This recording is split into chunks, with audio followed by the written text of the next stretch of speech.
Muy bien, pues queridos hermanos, continuando con esta misión cuaresmal, hoy estamos en el segundo día de reflexión. Ayer veíamos, como una síntesis, vamos a presentarlo, ayer en la primera jornada veíamos la diferencia que hay entre el memorial y un simple recuerdo.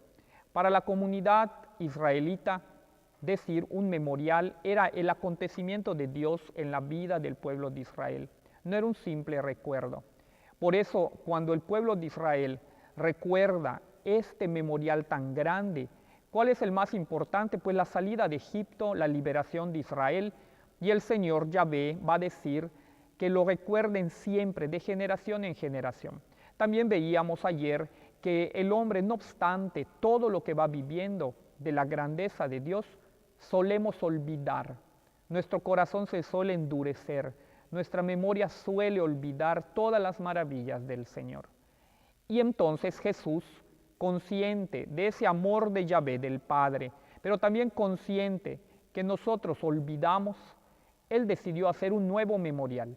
Ya no de un macho cabrío, ya no de aquel borrego que era ofrecido a Yahvé, sino que el nuevo memorial será Jesús mismo. Conscientemente Jesús entrega su vida por nosotros. El sacrificio de Cristo en la cruz será consciente, pero antes de ofrecer el sacrificio en la cruz, Jesús conscientemente tomará el pan, tomará el vino y dirá, esto es mi cuerpo, esta es mi sangre. Conscientemente el Señor, antes de subir al leño, al madero de la cruz, ofrecerá su vida en este sacrificio, en este memorial incruento, es decir, en este memorial sin sangre, que será el que vivió el Señor en la última cena. Pero horas después, este memorial se hará totalmente cruento, sangriento, en la entrega que realizará por nosotros en la cruz. Cada vez que celebramos la misa, volvemos a hacer presente este acto de amor de Jesús. Pero si Jesús hace conscientemente su entrega, de parte de nosotros, hermanos, implica que también vivamos este memorial con la misma conciencia que Jesús ha vivido. Este memorial, esta entrega. Yo no puedo participar de la celebración eucarística y no ser consciente que lo que celebraré significa la entrega de Jesús por mí. La entrega de su sangre, de su cuerpo derramado, ¿verdad?, ofrecido por cada uno de nosotros. En la Escritura, donde se narra hagan esto en conmemoración mía, una de estas es en 1 Corintios 11, del 27 al 29, donde dirá esto. Escuchémoslo. Dice 1 Corintios 11, versículo 27. Por tanto, quien come el pan o bebe el cáliz del Señor indignamente, será reo del cuerpo y de la sangre del Señor. Así que cada cual se examine interiormente antes de comer el pan y beber del cáliz. Pues quien come y bebe sin discernir el cuerpo, come y bebe su propia condenación. No podemos acercarnos, no debemos acercarnos a la Eucaristía, a comer de este pan bendito, cuando en nuestra vida no hay la coherencia con el ofrecimiento del Señor. Por eso San Pablo les va a decir especialmente al pueblo de Corinto los problemas que ellos cotidianamente tenían y que podían impedir que ellos comulguen en gracia para su salvación. ¿Qué problemas había en la comunidad de Corinto? Por ejemplo, problemas en cuanto a la autoridad, en cuanto al seguimiento del apóstol, del profeta. Unos eran de Apolo, otros eran de Pablo, otros eran de... pero todos son de Cristo. Y entonces Pablo recordaba que no se puede acceder a la comunión si nuestra conciencia nos llama y nos dice que no estamos de acuerdo y en comunión con lo que Cristo enseña. Otro de los problemas que había en la comunidad de Corinto era la situación de inmoralidad.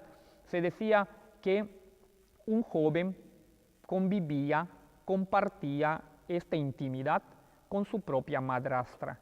Y entonces le decía a Pablo, eso no te está permitido y comulgar al mismo tiempo.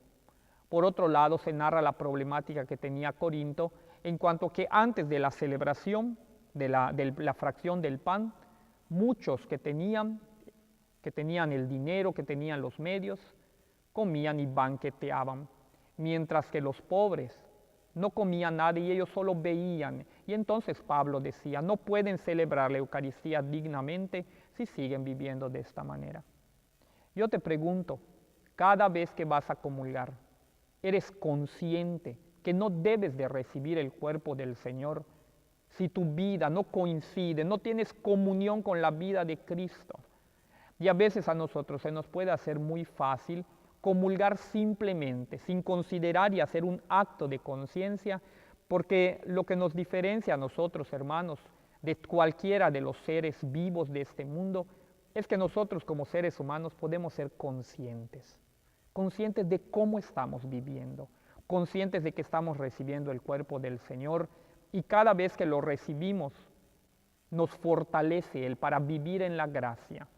Pero la Iglesia nos recuerda también que no debemos de acceder a la comunión estando en pecado, especialmente en pecado mortal. Y Cristo nos recuerda esto, ¿sí? Y San Pablo nos recuerda, no hemos de acercarnos a comer este recuerdo, este memorial del Señor, esta entrega del Señor, cuando nosotros no estamos viviendo de acuerdo con la realidad de Cristo, con lo que Cristo enseña. Si nosotros en sentido estricto hagan esto en conmemoración mía, pudiéramos decir que se refiere solo a la celebración de la Eucaristía, de la fracción del pan. Pero en realidad estas palabras nos evocan a toda nuestra vida de fe. Cada vez que nosotros perdonamos, por ejemplo, a un hermano, cada vez que lo perdonamos, hacemos esto en recuerdo de Cristo, porque el Señor nos enseña a perdonar 70 veces 7. Cada vez que buscamos no servirnos de los demás, sino servir y ser los últimos, recordamos y lo hacemos en memoria del Señor. Cada vez que nosotros vemos al enfermo, asistimos al necesitado, vestimos al desnudo, lo hacemos en recuerdo, en conmemoración de lo que Cristo ha hecho por nosotros siempre. Por eso estas palabras, hagan esto en memoria mía, son una continua conversión para todos nosotros.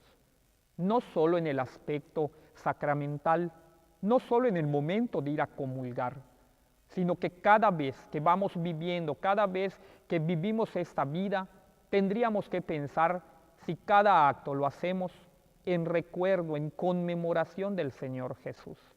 Porque cada acto de bondad que hacemos, si nosotros sabemos que en imitación del Señor lo hacemos, entonces nosotros tenemos una vida en plenitud.